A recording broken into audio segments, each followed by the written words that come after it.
स्वागत है मेरे नए वीडियो में। और आज की इस वीडियो में हम लोग क्लास 12 मैथ एनसीईआरटी की बुक का एक्सरसाइज 13.3 के सवालों को हल करेंगे।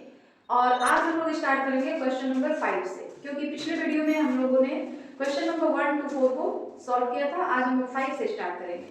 तो चलिए स्टार्ट करते हैं क्वेश्चन नंबर 5। और देखिए क्वेश्चन नंबर 5 क्या है।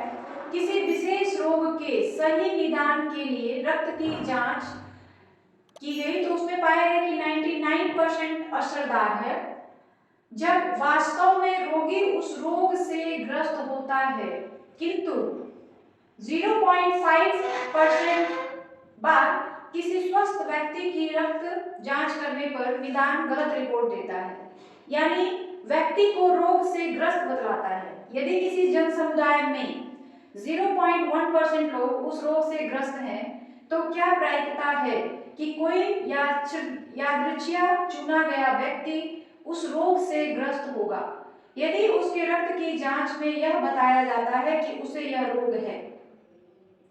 सवाल ये है कि 99 मतलब किसी विशेष रोग से ग्रस्त लोग हैं, वहां पे रक्त की जांच की जाती है, तो 99% असरदार है, वास्तव में रोगी उस रोग से ग्रस्त है तब, किंतु 0.5% बार किसी स्वस्थ व्यक्ति की रक्त की जांच करने पर निदान गलत रिपोर्ट देता है। तो इसकी क्या प्रायिकता है कि कोई व्यक्ति रोग से ग्रस्त भी होगा और उसके रक्त की जांच में यह पाया जाता है। ठीक है, तो इसके लिए देखिए यहाँ पे 3 चीजें हैं। एक, व्यक्ति रोग से ग्रस्त है, जिसे हम लोग P1 मान सकते हैं। दूसरा, व्यक्ति रोग से ग्रस्त नहीं है, इसे हम लोग E2 मान सकते हैं। और तीसरा A, जिसमें रक्त की जांच की गई। ठीक है, तो इसको हम लोग ऐसे लिखेंगे, माना कि घटना E1 बराबर व्यक्ति रोगी है, E2 व्यक्ति रोगी नहीं है, और A, रक्त की जांच की गई।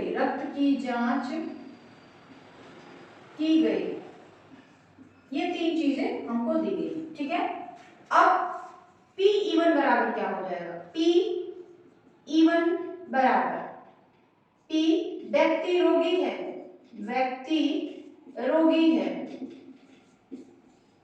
इसलिए P1 का मान कितना हो जाएगा, व्यक्ति रोगी है। देख लीजिए, उसके लिए प्रायिकता दी गई है,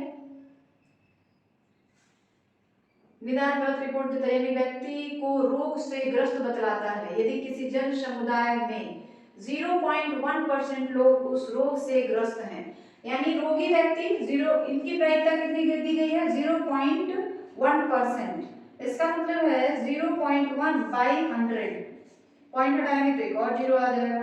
अब ये आ जाएगा 0.001। ठीक है, Pe2 व्यक्ति रोग से ग्रस्त नहीं है, तो Pe2 का मान ये क्या हो जाएगा, P ऑफ व्यक्ति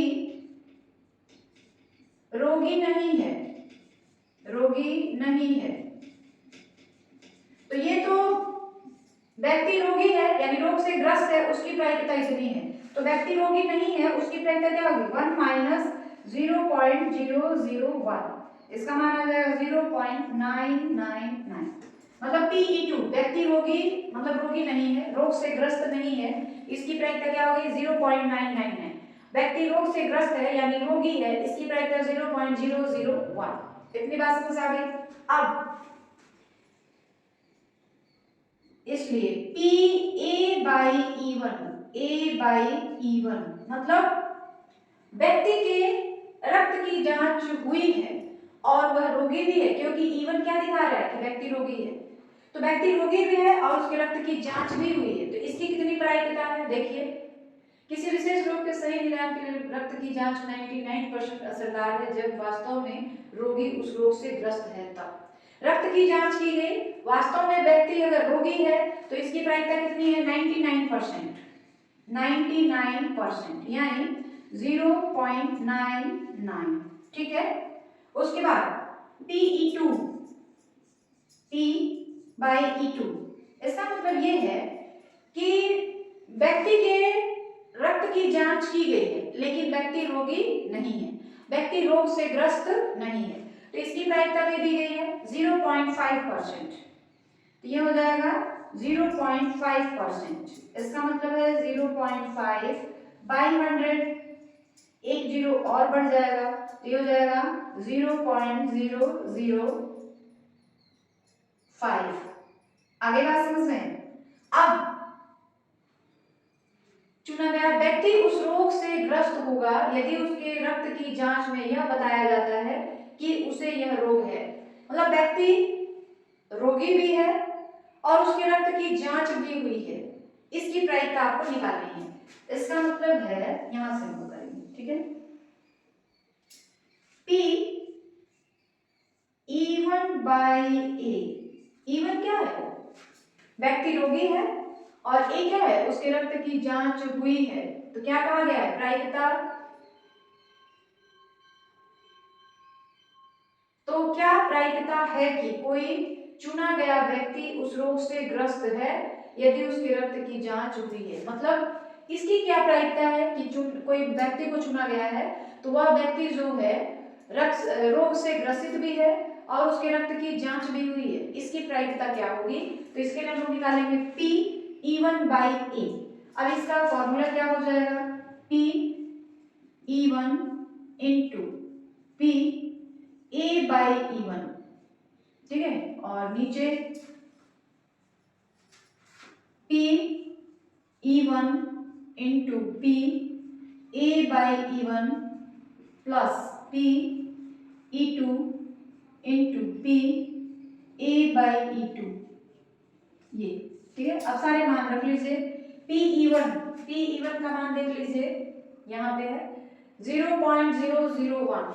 यहाँ से करते हैं, थोड़ा सा कैलकुलेशन ज्यादा है इसमें। 0.001 इंटू A बाई E1 का मतलब है हमारे पास 0.99 नीचे PE1 यानी वही चीज फिर से इंटू 0.99 प्लस PE2 का मतलब हो गया 0.999 इंटू PA बाई E2। तो A बाई E2 का मान है, देख लीजिए 0.005, ठीक है। अब इसको हमको हल करना है, तो हल करना है तो आप जिस तरह कैलकुलेशन करने हैं आपको जैसे इजी लगता है वैसे कर लीजिए। तो हमने क्या किया, सबके पॉइंट हटा दिया हमने। 99 बाई 100 हो गया, नीचे फिर वही चीज 1 by 1000 into 99 by 100 plus 999 by 1000 into 5 by 1000, ठीक है। जब इसको हम हल करेंगे तो क्या हो जाएगा, 99 बाई 1 और उस पर कितने जीरो, 50, नीचे 99 बाई 50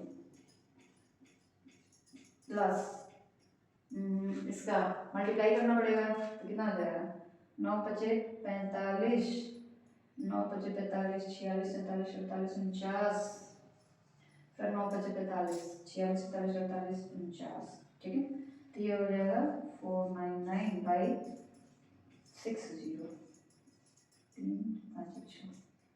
इसको जब किया जाएगा तो एलसीएम कितना आ जाएगा, एलसीएम आ जाएगा 60 का नीचे, तो 99 बाई 2 3 4 5 और नीचे 6 जीरो, 1 2 3 4 5 6 और इसमें एक 99 प्लस 4995, ठीक। तो अब कहाँ किया जाए, तो ये आ जाएगा यहाँ पे करते हैं इसको, ठीक है। वो आ जाएगा 99 बाई 1 इस पे 50 इंटू, इन दोनों को ऐड कर देते हैं, यहाँ पे रख देते हैं 4995,990 तो यह आ जाएगा 5 9 9 18 9 18 और 19 4 और 5 तो यह आ जाएगा ऊपर चला जाएगा 60 1 2 3 4 5 60 नीचे 5 9 8 5 50 50 कैंसिल बचा के हमारे पास 990 बाई 5985 ठीक है। अब इसको हम लोग काटेंगे तो हमको मिल जाएगा 22/133 तो ये हमारा आंसर हो जाएगा। ठीक है, देख लीजिए यहाँ से फिर हमने यहाँ पे किया है तो इस तरीके से क्वेश्चन नंबर 5 जो है आपका कंप्लीट हो गया। बिल्कुल वही सवाल है जिससे 1 to 4 आपने किया है, बिल्कुल वही सवाल है, बस यहाँ पे कैलकुलेशन थोड़ा ज़्यादा हो गया है। ठीक है, बाकी सारी चीज़ें क्लियर है, कोई दिक्कत नहीं है। आगे बढ़ा जाए, सवाल नंबर 6 करेंगे। और सवाल नंबर 6 क्या है, 3 सिक्के दिए गए हैं, एक सिक्के के दोनों ओर चित्त है, मतलब दोनों ओर हेड हेड बना हुआ है। दूसरा सिक्का अभिनत है, यानी एक ओर चित्त और एक ओर टेल दिया हुआ है, जिसमें चित्त 75% बाद प्रकट होता है। और तीसरा अभिनत सिक्का है, तीनों में से एक सिक्के को यादृच्छिक चुना गया और उसे उछाला गया। यदि सिक्के पर चित्त प्रकट हो तो क्या प्रायिकता है कि वह दोनों सिक्का चित्त वाला सिक्का हो। देखिए यहाँ पे 3 तरह के सिक्के हैं। ठीक है, तो 3 तरह के सिक्के हैं तो इसको हम लोग कैसे करेंगे, माना कि E1 पहले तरह का सिक्का है, जिसके दोनों ओर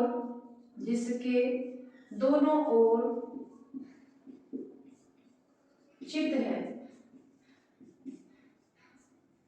ठीक है, E2 दूसरा अभिनत सिक्का है, यानी एक और रेड है और एक और टेल है। E3 तीसरा अभिनत सिक्का है,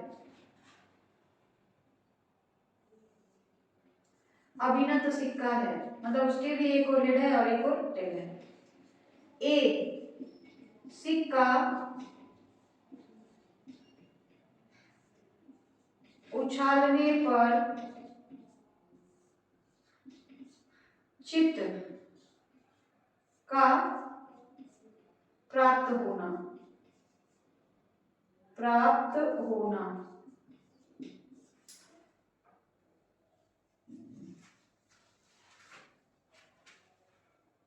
और तीनों सिक्कों में से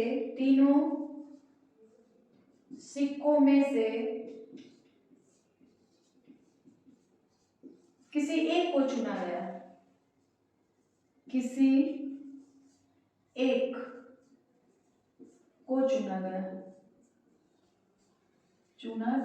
ये है।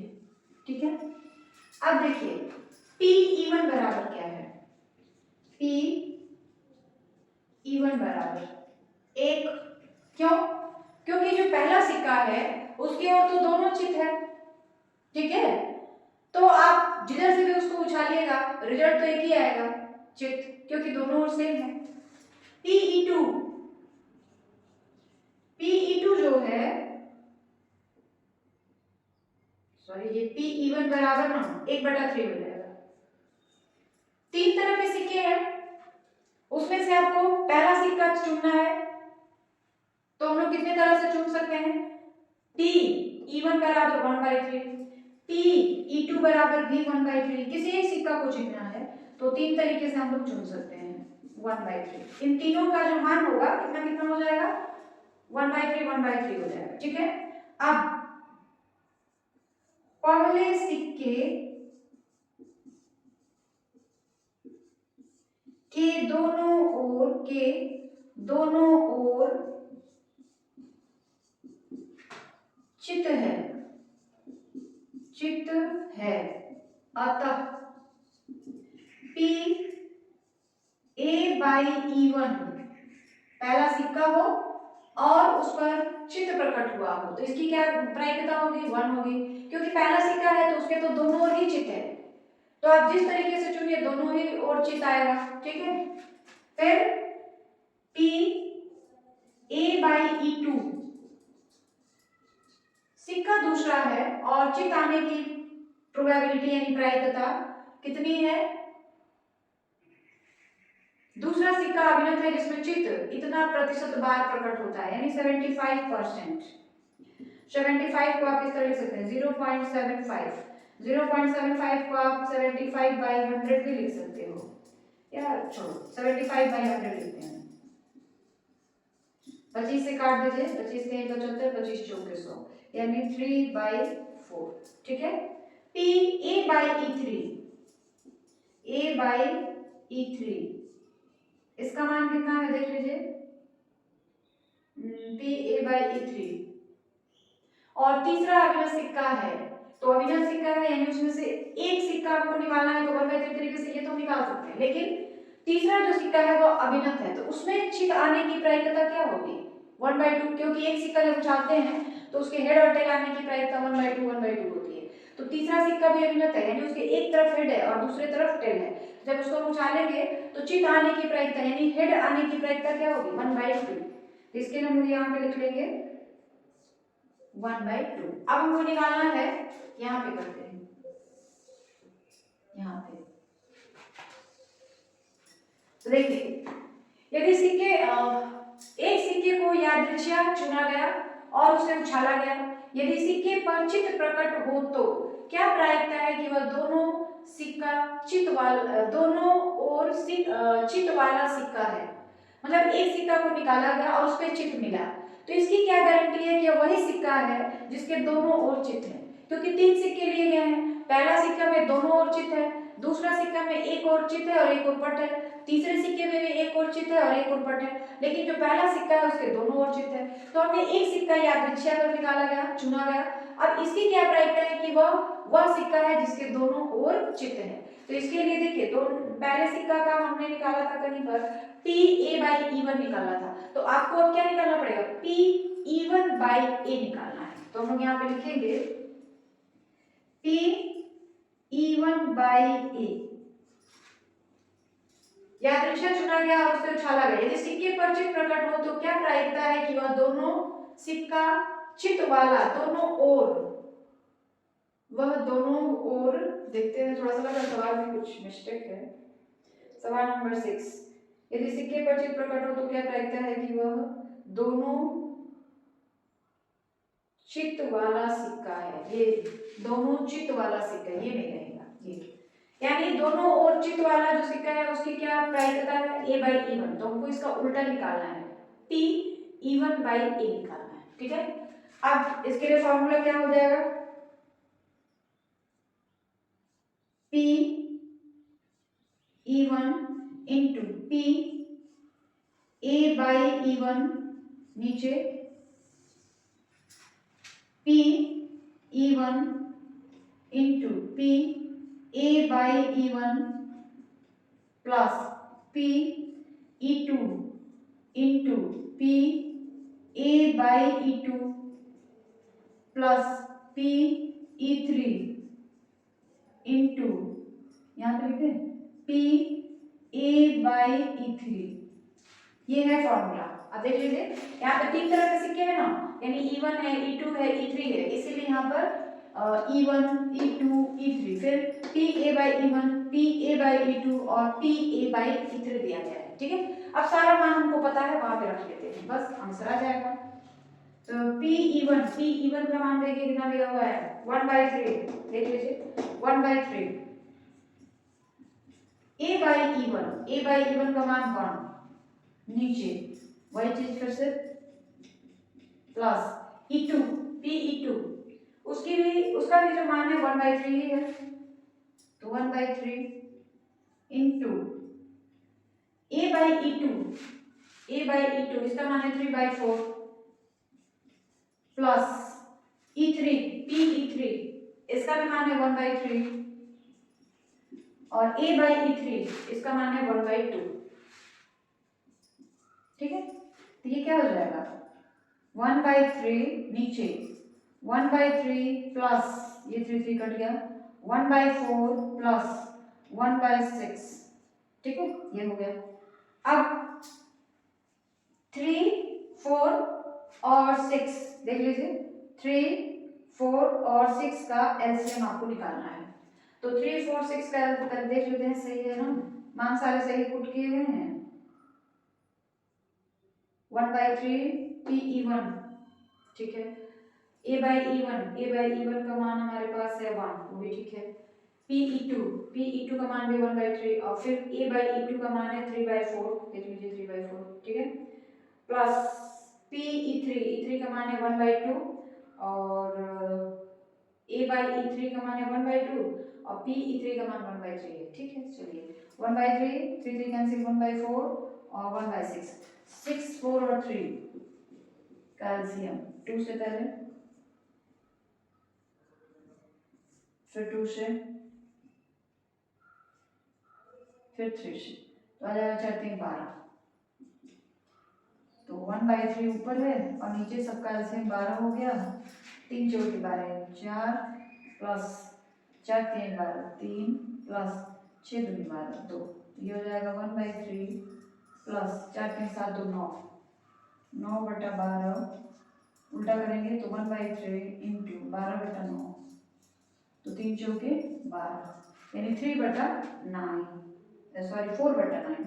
इसका आंसर क्या आ जाएगा, 4/9। तो इस तरीके से हमारा क्वेश्चन नंबर 6 जो है वो कंप्लीट हो गया। बस वहां पे कैलकुलेशन करना है, क्योंकि सारे मान तो हमने इधर निकाल रखा है, सारा मान वहां पे रख देना है और सॉल्व कर देना है। तो इस तरीके से क्वेश्चन नंबर 6 जो है आपका कंप्लीट हो गया, ठीक है। आगे बढ़ा जाए, हम लोग सवाल नंबर 7 को हल करेंगे। और सवाल नंबर 7 है, एक बीमा कंपनी 2000 स्कूटर चालकों, 4000 कार चालकों और 6000 ट्रक चालकों का बीमा करती है। दुर्घटनाओं की प्रायिकताएं क्रमशः 0.01, 0.03 और 0.15 है। बीमाकृत व्यक्तियों में से एक व्यक्ति दुर्घटनाग्रस्त हो जाता है, तो उस व्यक्ति के स्कूटर चालक होने की क्या प्रायिकता है, ठीक है, ये हमारा सवाल है।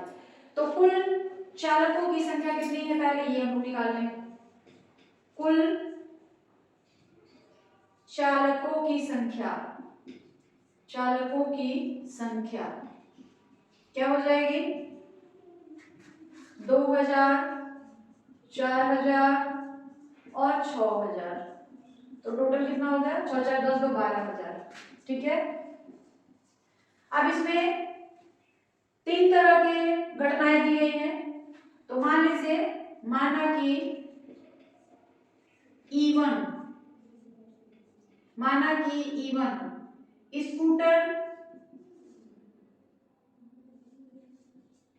स्कूटर चालक का बीमा, E2, अच्छा स्कूटर चालक की बीमा है ये, E2 कार चालक की बीमा, कार चालक का बीमा, और E3 ट्रक चालक का बीमा, ट्रक चालक का बीमा। और ए क्या है, ए जो है एक दुर्घटनाग्रस्त होना, दुर्घटनाग्रस्त होना, इसको प्रदर्शित करता है, ठीक है। अब देखिए, स्कूटर चालक की संख्या 2000 है, कार चालक की संख्या 4000 है और ट्रक चालक की संख्या 6000 है, ठीक है। तो एक चालक जो है वो दुर्घटनाग्रस्त हो जाता है, तो ये हो सकता है कि वो ट्रक का चालक भी हो सकता है, स्कूटर का चालक भी हो सकता है या फिर कार का चालक भी हो सकता है। तो इसकी कितनी प्रायिकता है कि जिस चालक, मतलब जो चालक दुर्घटनाग्रस्त हुआ है वह स्कूटर चालक ही है, इसकी प्रायिकता निकालनी है आपको, ठीक है। तो सबसे पहले हम निकालेंगे P E1, देखिए क्या हो जाएगा। E1 क्या है, स्कूटर चालक है और उसकी प्रोबेबिलिटी प्रायिकता निकालनी है, तो स्कूटर चालकों की संख्या कितनी है, 2000 बटा में टोटल चालकों की संख्या 12000, 1/6, यानी इसकी कितनी आ गई, 1/6। PE2, E2 क्या है, कार चालक है, तो कार चालकों की संख्या कितनी है, 4000 और नीचे टोटल 12,000 1/3 PE3 ट्रक चालकों की प्रायिकता, ट्रक चालक की प्रायिकता कितनी हो जाएगी 6,000 बटा 12,000 यानी 1/2। ठीक है, आगे बात समझ में। अब P A/E1 इसका मतलब है, P A/E1 का मतलब है स्कूटर चालक का दुर्घटनाग्रस्त होना, स्कूटर चालक का दुर्घटनाग्रस्त होना,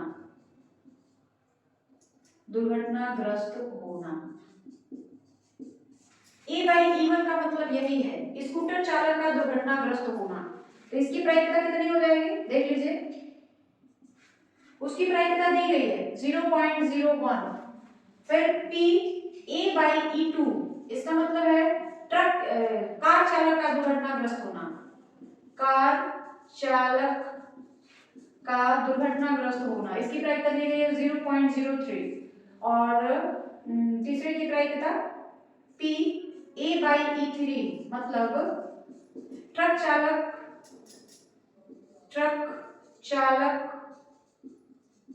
का दुर्घटनाग्रस्त होना, तो ये कितना दिया हुआ है 0.15।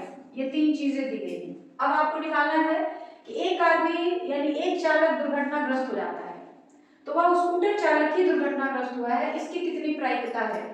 तो एक स्कूटर चालक के दुर्घटनाग्रस्त होने के लिए ये हमारे पास है P A/E1, तो हमको निकालना होगा P E1/A, तो हमको निकालना है, इसलिए P E1/A ये निकालना है। और इसका formula P E1 into P A/E1 by P E1 into P A/E1 plus P E2 into P A/E2 plus P E3 into P A/E3। ये सारे मान हमको पता है, बस यहाँ पे रख लेना है और इसको हल कर देना है, तो वो चीज हम यहाँ से करते हैं। ठीक है, चलिए देखिए सारे मान क्या क्या दिए गए हैं। P E1 का मान है हमारे पास 1/6, तो ये हो गया 1/6 इंटू P A/E1 इसका मान है 0.01 पॉइंट अगर हटा दे तो आ जाएगा 1/100। फिर नीचे वही चीज फिर से आ जाएगा 1/6 इंटू 1/100 प्लस PE2 का मान है 1/3। P A/E2 का मान है 0.03 यानी 3/100 प्लस PE3 का मान है 1/2 इंटू A/E3 इसका मान है 0. यानी 15/100। ठीक है, तो ये क्या हो जाएगा हमारे पास 1/600 और नीचे आ जाएगा 1/600 प्लस 3 कैंसिल 1/100 प्लस 15/200 ये आएगा हमारे पास। ठीक है, तो ऐसा करते हैं, अगर हम 100 कॉमन ले लें 1/100 ऊपर कर देते तो क्या बचेगा 1/6 ये, और नीचे 1/100 अगर हम कॉमन ले लें तीनों में से तो 1/6 प्लस 1/1 प्लस 15/2 ये बच जाएगा हमारे पास। ठीक है, ये कैंसिल बचा क्या हमारे पास 1/6 बाय 6 और 2 एलसीएम 6 एंड 2 2 1 2 2 3 ये 6 आ जाएगा, तो कितना एलसीएम हो गया 6 और ऊपर क्या हो जाएगा 1 प्लस 6 प्लस 3 तो 15 या 45 1/6 बाय 45 और 1 46 और 6 46 और 6 कितना 46 47 48 50 51 52 52 ये जाएगा 52/6, 6 और 6 कैंसिल, आ जाएगा 1/52। तो ये हमारा क्वेश्चन नंबर 7 जो है वह कंप्लीट हो गया। ये सारे मान हमने लिख रखे हैं, ये फॉर्मूला है हमारा और ये उसका कैलकुलेशन। ठीक है, आगे बात समझ लें, कोई दिक्कत, कोई परेशानी? कोई परेशानी नहीं, आगे बढ़ा जाए। अब हम लोग सवाल नंबर 8 करते हैं। सवाल नंबर 7 आपने देखा, बिल्कुल उसी तरह से सवाल नंबर 8 भी होगा। सवाल नंबर 8 देखिए क्या, एक कारखाने में ए और बी दो मशीनें लगी हैं। पूर्व विवरण से पता चलता है कि कुल उत्पादन का 60% मशीन ए और 40% मशीन बी द्वारा तैयार किया जाता है। इसके अतिरिक्त मशीन ए का 2% और मशीन बी का 1% उत्पादन खराब है। मतलब 3 चीजें दी गई हैं, तो एक को E1, एक को E2 और एक को ए मान लेंगे।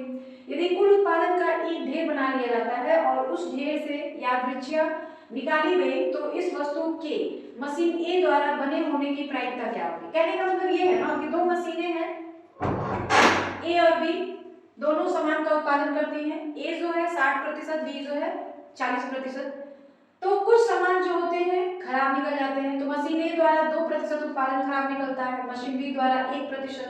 अब एक सामान को यादृच्छिक में निकाला जाता है, तो यह सामान जो है ए द्वारा बना हो, इसकी कितनी प्रायिकता होगी? ठीक है, बिल्कुल जैसे आप एक्सरसाइज 13.3 का सवाल नंबर 1 से करते आ रहे, बिल्कुल सवाल नंबर 10, 12, 11 सब वही करना है, बिल्कुल वही फॉर्मूला है। ठीक है, तो चलिए स्टार्ट करते हैं। इसको हम लोग कैसे लिखेंगे, देखिए, माना कि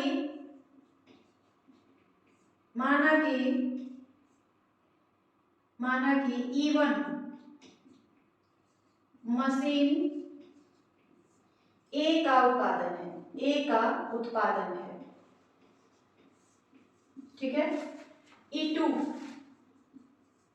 मशीन बी का उत्पादन है, और ए, यहाँ पे ए लिखते हैं, खराब उत्पादन है, क्योंकि कुछ सामान जो होते हैं वो खराब भी हुए हैं, तो खराब उत्पादन है। ठीक है, अब P ऑफ E1 की प्रायिकता क्या है? तो P ऑफ E1 का मतलब है कि मशीन ए जो है कितना प्रतिशत सामान का उत्पादन करती है, उसकी प्रायिकता। तो वो दिया गया है 60%। 60% का मतलब हो गया 60/100 यानी 0.6। P of E2 machine B द्वारा उत्पादित होने की प्रायिकता 40%, तो ये हो जाएगा 40/100 यानी 0.4।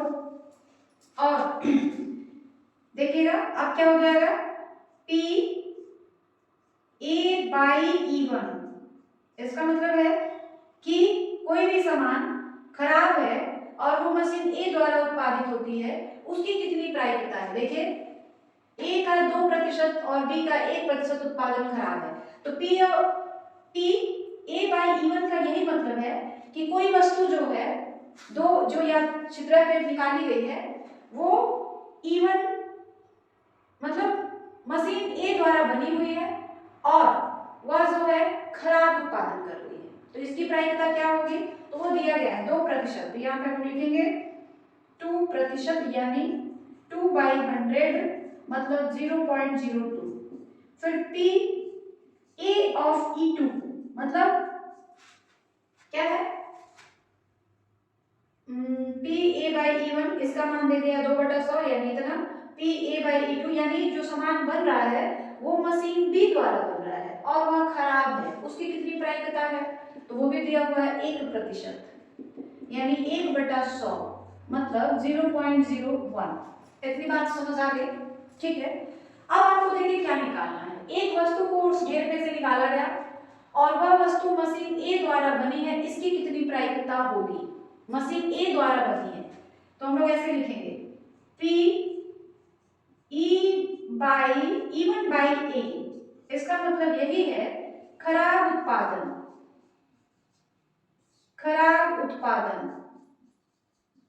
मशीन ए द्वारा।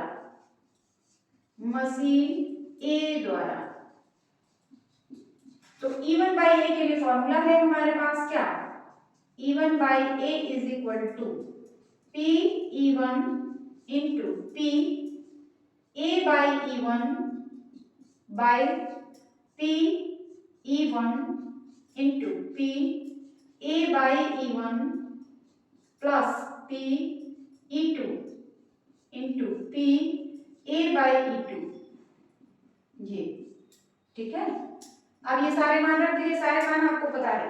PE1 0.6, तो हम लोग क्या रखेंगे 0.6 into P A by E1, A by E1 का मान है 0.02 by PE1 0.6 into A by E1, A by E1 का मतलब हो गया ये 0.02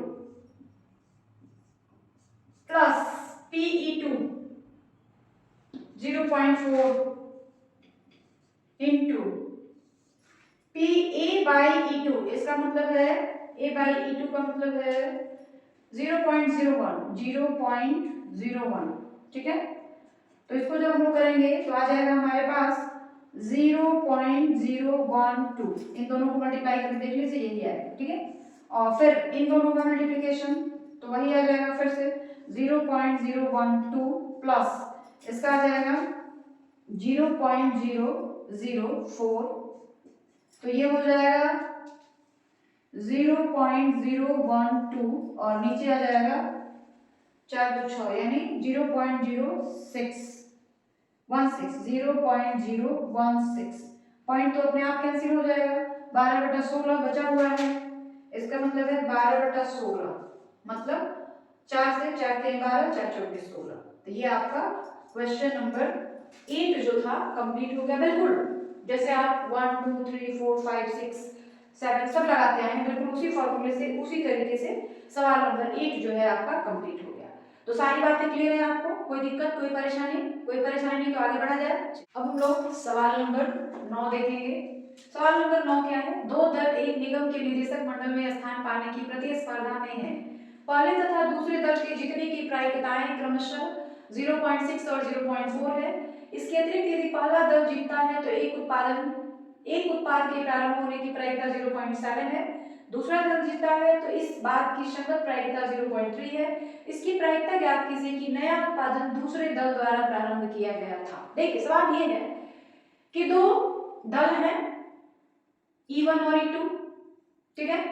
किसी मंडल में स्थान पाने की दोनों में कंपटीशन चल रही है, तो E1 की प्रायिकता 0.6 है, E2 की प्रायिकता 0.4 है। इसके अतिरिक्त यदि पहला दल जीतता है तो नया उत्पादन को हम लोग ए मान लें। यदि पहला दल जीतता है तो नया उत्पादन की प्रायिकता 0.7 है, यानी PA by E1 का मान है 0.7। दूसरा दल जीतता है तो नया उत्पादन की प्रायिकता है 0.3, यानी PA by E2 का मान दे दिया 0.3। इसकी प्रायिकता ज्ञात कीजिए कि नया उत्पादन दूसरे दल द्वारा प्रारंभ किया गया था, यानी PE2 by A का मान निकालना है। क्लियर है बात? तो चलिए स्टार्ट करते हैं। क्या लिखेंगे पहले? माना कि E1 पहले दल, E1 जो है पहले दल की जीत है, E2 दूसरे दल की जीत है, ठीक है। ए क्या है? नया उत्पादन है, ठीक है। अब देखिए पहले दल यानी E1 के जीतने की प्रायिकता P of E1, इसका मान 0.6। दूसरे दल P of E2, इसकी प्रायिकता 0.4, ठीक है। और एक उत्पादन के प्रारंभ होने की प्रायिकता, यदि पहला दल जीतता है तो P A by E1, इसका मान दे दिया गया है 0.7। फिर P A by E2, इसका मान दे दिया गया है 0.3, ठीक है। इसका मान दे दिया है 0.3। अब आपको निकालना है PE2, देखिए यहाँ पे लिखा है प्रायिकता ज्ञात कीजिए कि नया उत्पादन दूसरे दल द्वारा प्रारंभ किया गया। तो नया उत्पादन उत्पादन दूसरे दल द्वारा प्रारंभ किया गया। तो ये निकालना है आपको। तो इसके लिए फॉर्मूला क्या बनेगा, Pe2 into P E2 by A by E2 by P E2 into P A by E2 plus P E1 into P A by E1। ये चीज होगा फॉर्मूले में। सबका मान रख दीजिए। Pe2 का मान है 0.4 into P A by E2 का मान है 0.3, नीचे फिर वही चीज 0.3 plus E1 0.6 into P A by E1 0.7, ये आ गया 0 मल्टीप्लाई करेंगे 0.12 बाई इसका करेंगे तो फिर से 0.12 प्लस इसका करेंगे तो साथ चल के लीजिए 0.42, इधर हो जाएगा 0.12 बाई जोड़ देंगे तो 2 2 4 और 4 1 5, 0.2 2 4 4 1 5 54 पॉइंट तो अपने आप कैंसिल हो जाएगा। ठीक है, तो क्या बचेगा हमारे पास 12/54। काट सकते हैं आप किससे, 2 से, 2 से 12 और 2 से 4 2 से 14, अभी भी 3 से 3 2 जा और 3 9 जा, यानी इसका आंसर आ जाएगा 2/9। तो इस तरीके से क्वेश्चन नंबर 9 आपका कंप्लीट हो गया। ठीक है, देख लीजिए, कोई दिक्कत कोई परेशानी नहीं, आगे बढ़ा जाए। बिल्कुल जैसे आप स्टार्टिंग से करते आए क्वेश्चन नंबर 1 से बिल्कुल लास्ट तक वही करना है। ठीक है, तो आगे बढ़ा जाए। हम लोग सवाल नंबर 10 को हल करेंगे। सवाल नंबर 10 क्या है, देखिए। मान लीजिए कि कोई लड़की पास आउट आती है। पास आउट छानने पर 6 संख्याएं प्राप्त होती हैं, 1 2 3 4 5 6। ठीक है, यदि उसे 5 या 6 की संख्या प्राप्त होती है तो वह एक सिक्के को 3 बार उछालती है। अगर पास आउट सामने पर 5 या 6 मिल गया तो 3 मतलब एक सिक्के को वो 3 बार उछालेंगे। ठीक है, तो अगर एक सिक्के को आप 3 बार उछालेंगे तो जो प्रतिदर्श समिष्ट होगा उसकी संख्या 8 हो जाएगी। ठीक है, और चित्तों की संख्या नोट करती है। यदि उसे 1 2 3 4 की संख्या प्राप्त होती है तो वह एक सिक्के को एक बार उछालती है और नोट करती है कि उस पर चित्त या पट प्राप्त हुआ।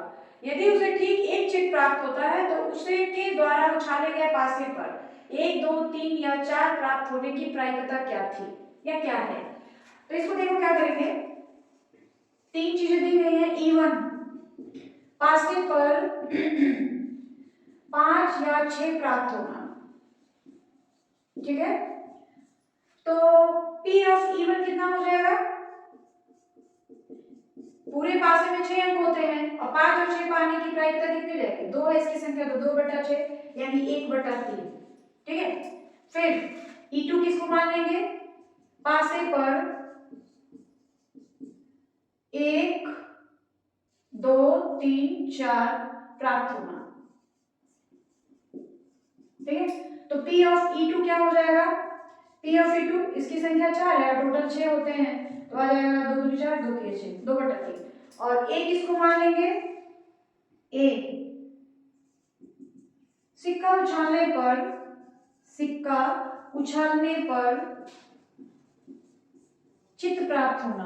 चित्त प्राप्त होना। ठीक है, अगर हम एक सिक्के को 3 बार उछालें तो देख लीजिए, एक सिक्के को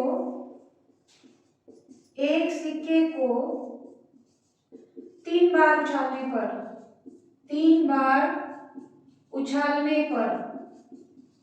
S यानी प्रतिदर्श समिष्ट क्या हो जाएगा, triple T TTH THT HTT, फिर HTT के बाद डबल HT HTH THH और ट्रिपल H। देख लीजिए, 1 2 3 4 5 6 7 8, इसकी संख्या कितनी हो गई, 8। ठीक है, 3 बार उछालती है और चित्तों की संख्या नोट करती है। ठीक है, यदि उसे 5 या 6 की संख्या प्राप्त होती है, उस सिक्के को 3 बार उछालती है और चित्तों की संख्या नोट करती है। यदि उसे एक सिक्के को एक बार उछालती है और यह नोट करती है कि उस पर चित्त या पट प्राप्त हुआ। तो देखिए, जब वह एक सिक्के को 3 बार उछालती है तो चित्त की संख्या को नोट करती है। बार उछाला जाएगा तो प्रतिध्वनि समिष्टि ये होगा। चित्त कब कब आ सकता है, तो चित्त कब कब आ सकता है उसके लिए हम लोग यहाँ पे लिखेंगे एक चित्त प्राप्त होने के तरीके कितने तरीके हैं देख लीजिए। एक चित्त कब कब आ सकता है, डबल टी एच पे, फिर टी एच टी पे, फिर डबल टी एच पे एच डबल टी पर, ये 3 तरीके से आ सकते हैं। ठीक है, तो हम लोग लिखेंगे P A/E1, इसका हो जाएगा चित्त कितने तरह से आया, 3 तरीके से, टोटल कितने हैं 8, तो 3/8 P A/E2। देखिए अगर पासे पर 1 2 3 या 4 आता है तो वह एक सिक्का उछालती है, एक बार उछालती है और यह नोट करती है कि उस पर चित्त या पट प्राप्त हुआ।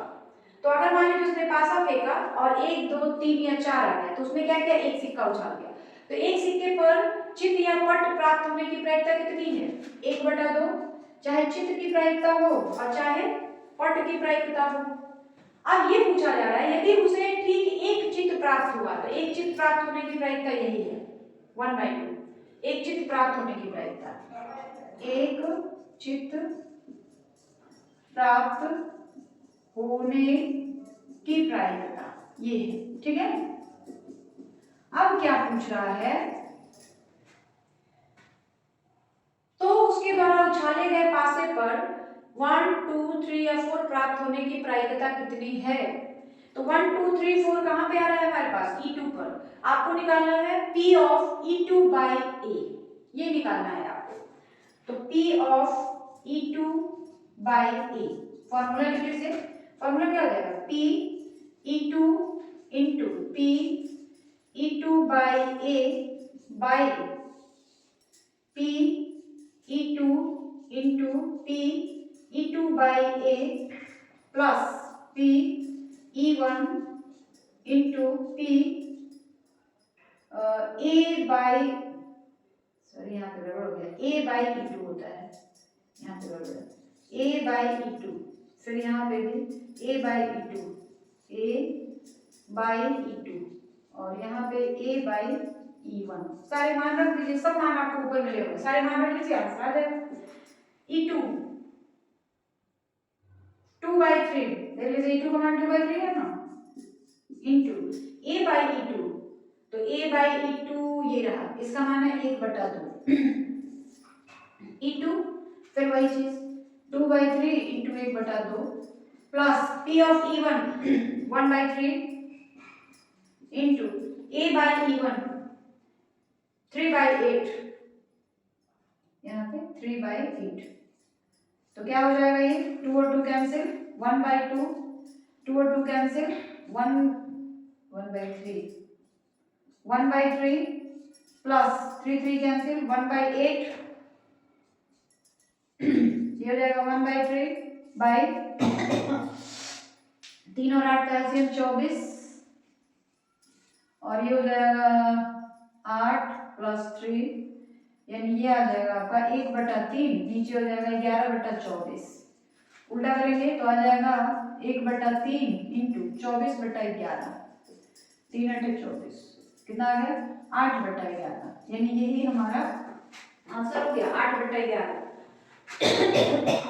इसका मान आ गया 8/11। तो इस तरीके से क्वेश्चन नंबर 10 जो है आपका कंप्लीट हो गया, और इसी तरह से क्वेश्चन नंबर 11 और 12 को आप खुद भी हल कर सकते हैं। और क्वेश्चन नंबर 11 12 आपके लिए होमवर्क है और कमेंट करके जरूर बताइएगा इसे। और इस तरीके से आज जो है क्लास 12th मैथ एनसीईआरटी की बुक का लास्ट चैप्टर जो था 13.3 वो समाप्त हुआ, और मैथ की पूरी बुक भी समाप्त हो गई, आपका सिलेबस भी खत्म हो गया। अब बारी है रिवीजन की, तो हम लोग एक एक चैप्टर को करके इंपॉर्टेंट सवाल जो होंगे उसको हम लोग बारी बारी से रिवीजन करेंगे, ठीक है। और वीडियो के लास्ट में मैं यही कहना चाहूंगी कि अब आप रिवीजन करेंगे, पेपर के लिए तैयारी करेंगे, और हमारी तरफ से बहुत बहुत आपको good luck for your examination. और एक बात और कहना चाहूँगी कि मेरे वीडियो में जो भी कमियां हो उसे आप कमेंट करके ज़रूर बताएं कि आपके वीडियो में क्या कमी है, ताकि मैं उस कमी को दूर कर सकूं और अपने चैनल को और आगे ले जा सकूं।